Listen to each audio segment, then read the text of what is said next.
Marky? Marky! Marky, ako to si... Yes? Busy ka? Oo. Sige, wag na. Bakit? May pinapasabi si ma'am. Ano yun? I-tutor mo raw ako. Mababa kasi ako sa subject niya. Isama mo pa yung accounting at saka economics.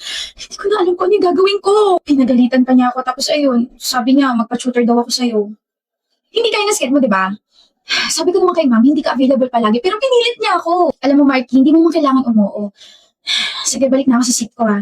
Available ako tuwing Saturday. So, ano una nating pag-aaralan? Ano mo nang kapalit ng pag-tutor ko sa'yo? Ako! I mean, kaya kong ibigay yung 100% duties and responsibilities with the morals of kindness, peace, and prosperity. Libre mo na lang ako, Harmony. You know my name. Hindi ba dapat? Wala ka kasing masyadong kinakausap dito sa classroom natin kasi palagi kang busy dyan sa mga binabasa mo. So ayun, akala ko wala kang kilala. Akala ko hindi mo ako kilala. Nakakatamad ka sa makipag-usap. Buti hindi ka tinamad ngayon. Gusto mo ba? Gusto kita. I mean, sige, ililibre kita. Milk tea lang okay na. Kahit pati yung buwan, kaya ko ibigay sa'yo. Awkward. Sige, balik na ako sa seat ko. Good morning. Puyat ka? Oo, kakaisip kung ano yung pwedeng isuot kong outfit ngayon kasi first time natin mag-aaral na sabay, kaso na-pressure ako, tsaka ayaw kong maliit, kaya ganito na lang yung suot ko. Simple. Simple yan? Oo, simple na to. Bakit nangingiti ka dyan? Wala. Naku, Marky, huwag kang ganyan at baka ma-fall ako. Hindi pa ba? Kaunti na lang, like this. Ewan ko sa'yo, simula na nga tayo. Okay. Sagutin mo lahat ng mga nandito, Harmony. Meron siyang identification, problem solving, multiple choice, and essay. Dami naman ito. Sagutin ko dyan eh. Mukha ba akong questionnaire? Hindi. Pero mukha ka nang diligaw dahil sa mukhang yan. Alam mo talaga kung gustong tanongin te. How can you come up with those lines? Hindi ko rin alam. Pero alam mo, kapag kausap kita, feeling ko, tumatalino ako. Ganon? Oo, ganun. Pero matalino ka naman talaga eh. Sino may sabi? Nakakahiya naman sa'yo na matalino talaga. Pero, alam mo, Marky, nakakahiya man. Pero, sige, aamin na ako. Tamad talaga ako mag-aral kaya mababa ako sa quizzes, sa exam, sa mga assignments. Buti na nga lang, nandyan ka para sa akin eh. Eh ano to? Ano to? 30/30 ka sa accounting quiz natin. Tinuruan mo kasi ako. 2 months ago pa yung long quiz na yan. Hindi pa kita tinuturuan ng time na yun. Ano ka ba? Hindi sa akin to. Pangalan mo yun eh. Kambal ko yan. Harmony. Naririnig ko kayo palagi na kaibigan mo and yung kay ma'am. Harmony, perfect ka na naman sa quiz natin. Grabe ka. Shhh! Ano na yan? Grabe, hindi ako perfect. Ang baba na score ko. Oh my gosh, ang sakit sa brain. Ang hirap ng quiz na to. Anong mababa perfect ka? Shhh! Safe naman pala. Naka-headphones siya. He's perfect. Perfect ako. Congrats sa akin. Yes.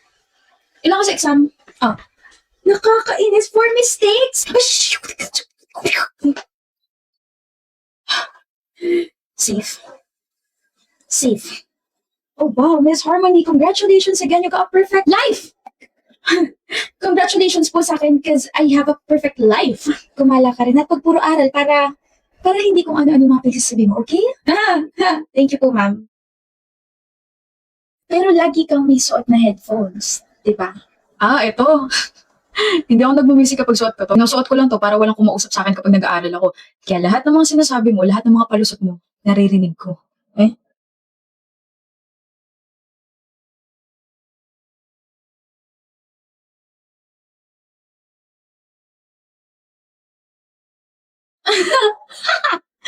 Wow. Mukha na pala akong tanga na matagal na kasi bukan na pala talaga ako. Hindi naman kasi sekreto yung pagiging matalino mo eh. Hindi ko naman kasi alam na may paki ka pala sa akin. Sure ka? Pakiagad? Hindi ba pwedeng naririnig ko lang kayo palagi? Bakit mo pa rin ako tutor kahit na alam mo matataas yung mga scores ko? Gusto ko rin naman. Gusto ko nga rin. Gusto kong mapalapit sa'yo. Gusto kong makaklose ka. Gusto kong makausap ka palagi. Honestly, I don't even know how to approach you kasi palagi ka napapalibutan ng mga blockmates natin kaya wala akong tutol when you ask me to tutor you. Gusto maging close friend. Close friend lang? Higitan pa natin. More like girlfriend. Kaibigan. Girlfriend eh. Kasintahan, Harmony. Kasintahan. Manligaw ka muna. Of course, sinabi ko lang naman kung ano yung gusto ko. Na gusto kita. CR lang ako. Ilalabas ko lang tong kilig ko. Nakapasok na siya sa CR. Whew! Nasabi ko rin kung ano yung gusto kong sabihin. Harmony! Kalma, Marky, kalma. Hindi mo pwedeng ipahalata na kinikilig ka. Kalma. Tanggapin mo na tong dalawang cheque, 500,000 each yan. Tulong ko na sa iya. Mrs. Trinidad, hindi ko po kayang tanggapin yan lalo na pat binigyan niyo na ako ng 100,000 sa account ko. Let's! Salamat po. You made my daughter so happy. Kaya ayan, bilang pasasalamat sa pagpayag mo sa kasunduan natin magpanggap kang mahal mo ang anak ko. Mrs. Trinidad, matagal ko na po talaga mahal yung anak niyo. Binayaran ka para mahalin ako. Nak! Daphne, mapasok ka muna sa loob, please. Mag-uusap rin naman tayo eh. Please. Kasi, binayaran ka? Sagutin mo ako, Lex. Tama ba yung narinig ko? Binayaran ka para mahalin ako? Oh. Magkano? Huminahon ka, Daphne. Baka kung ano mangyari sa'yo. Bawal ka ma-stress, di ba? Magkano? 100,000. 100,000 o 1,000,000? Parehas. Pero, yun ba yung presyo ng worth ko? Yung presyo ng puso ko? Daphne, mahal kita. Maniwala ka naman, oh. Mahal. Hindi mo ko mahal. Mahal mo yung pera mo. Mahal mo yung perang binigay ni Mama. Makinig ka naman sa akin. Next 1 taon. 1 taon niyo ako niloloko ni Mama. Sana sinabi mo na lang para hindi ganito kasakit. Akala ko kailan mo mamatay na ako doon ka sumulpot sa buhay ko. Yung nagkabungguan tayo sa ospital, yung sinabi mo na gusto mo agad ako, yung pagbisita mo rito sa bahay. Lahat yun, planado. Lahat yun kasi pumayag ka sa utos ni Mama. Lahat yun para sa pera lang. I'm sorry, pero kung kailan mahal na mahal na kita. Kung kailan mahal na kita, tsaka naging ganito. Maniwala ka, matagal na kitang kilala, matagal na kitang gusto, matagal na kitang mahal. It's just that, kailangan ko ng pera, Daphne. Sobrang desperado na ako. Huwag ka na magpapakita pa sa akin kahit kailan. Luluhod ako para mapatawad mo. I hate you, Lex. I despise you. Kayo ni Mama. Please, Daphne. Mrs. Trinidad, ano pong ginagawa niyo rito? Sorry po kung naabutan niyo pa ako sa ganitong estado. Nga po pala, successful po yung naging operasyon ko. Maraming salamat po talaga sa perang binigay niyo. Nandito ako para humingi ng tawad sa'yo. Inatake ka pagkatapos niyo mag-usap ni Daphne nung gabing yan. Si Daphne po ba? Hindi niyo po ba kasama? Galit pa rin po ba sa akin? Pagkalabas ko po rito sa ospital, magsasorry po ulit talaga ako sa kanya. Lex? Oh? Nandito rin ako para sabihin. She's gone. My daughter's gone, Lex. After your successful operation, she died. Pwede ko ba siyang dalawin? Huwag niyo pong hahayaang makalapit at mahanap ako ni Lex dahil kinasusuklaman ko siya pati ang ginawa niya sa akin. That was her last words.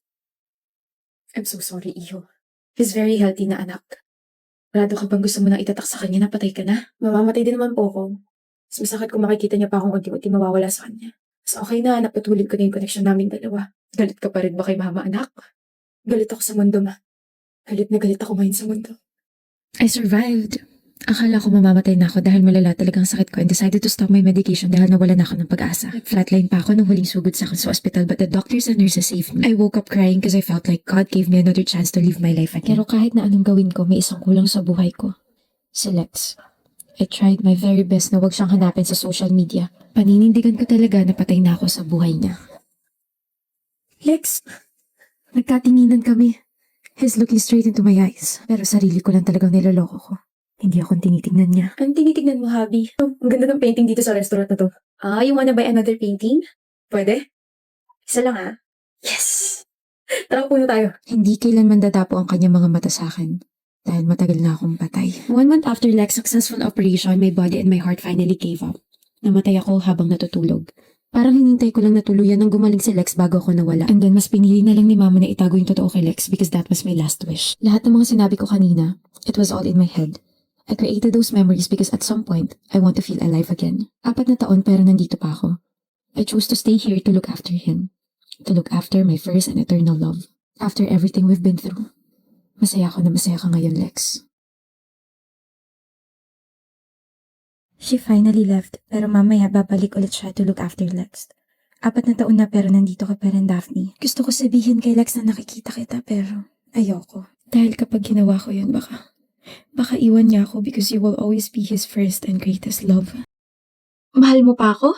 Anong klaseng tanong yan? Nandito ba ako kung hindi na? Mahal pa kita. Hindi. Mahal kita, Dahlia. How did you find me? I didn't find you. Huh? My friend found us. Paano? 2 months ago, we went to Davao. Same. Tapos sa last day namin, nung pinicturean ako ng stolen ng friend ko, tapos pag uwi namin, sinend niya sa akin yung picture with a question. Di ba yung nasa bandang gilid? Siya yung ex mo? I know. Nahagip ka sa camera, tapos you were basically holding your phone. Tapos, wait lang. Ito yung photo. And then? After ko malaman nun, kinabukasan bumalik ako sa Davao and I asked a few people and then I found out, umuwi na rin kayo same day ng pag-uwi namin. No way. What I did, I created a dump account to stalk you and then napadpad ako doon sa post ng best friend mo na may blind date daw siyang inaasikaso for you. And here I am. Martin. Okay, so kung hindi tayo napicturean ng friend mo, wala ka rito. Yeah, and hindi ko malalaman na single ka pa rin hanggang ngayon. Huh? The last news I heard from you, engaged ka na 3 years ago, kaya akala ko, Kakahiya. Pero, hindi natuloy yung kasal. Huh? bakit? Hindi ako gusto ng family niya. I mean, ang komplikado eh. Binibrainwash niya po ba yung anak ninyo? Brainwash? Brainwash na bang tawag kung gusto ko lang protektahan ng aking anak? Oh my goodness, Iha.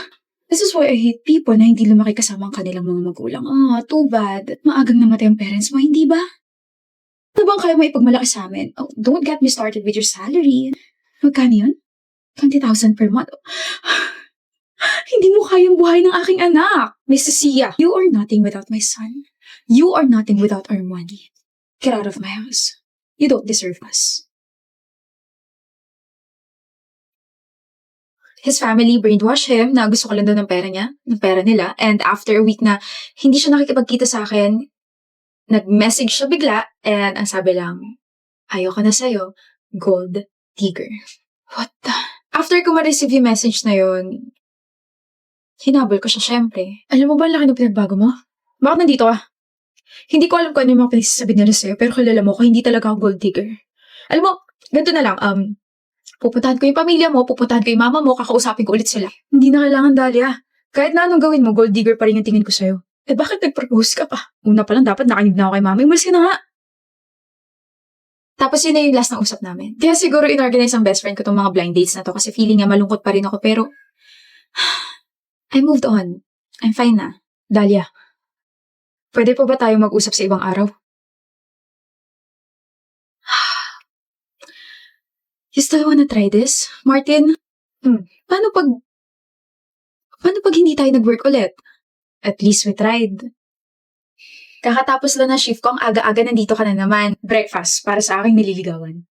Corny mo? Alam kong corny pero magugustuhan mo yung breakfast na ginawa ko. Hindi ka ba napapagod magising na maaga araw-araw? Mukhang masanay na naman ako niyan. That's my goal. Sanayan ka hanggang sa hanap-hanapin mo na ako. I mean yung luto ko. Tara na! I forgot. Yung ano, nakalimutan kong ayaw mo nga pala ako nagdidress. Wait lang, palit lang ako. Dahlia. Nag-reflect na ako sa mga bagay-bagay. Ano ka ba? I was jailing your fashion taste nung tayo pa lang. Bawal ganito, bawal ganyan. But now, feel free to wear anything you want, love. I mean, Dahlia. Feel free to express yourself. Nandito lang ako to admire and take photos of you. Okay. Ang tagal ng phone call na yun. I'm so sorry you had to wait. Boss ko yun. Tapos yung pinag-usapan namin. Martin! It's fine. You said it was an important call. You don't have to say sorry. You don't have to tell me the private details about your phone call with your boss. It's fine.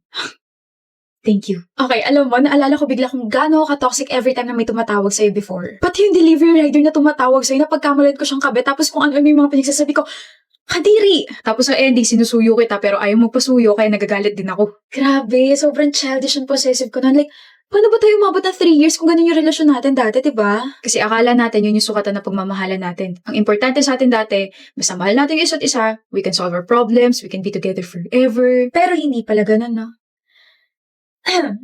Maybe tama ka. Baka pwede na ngayon.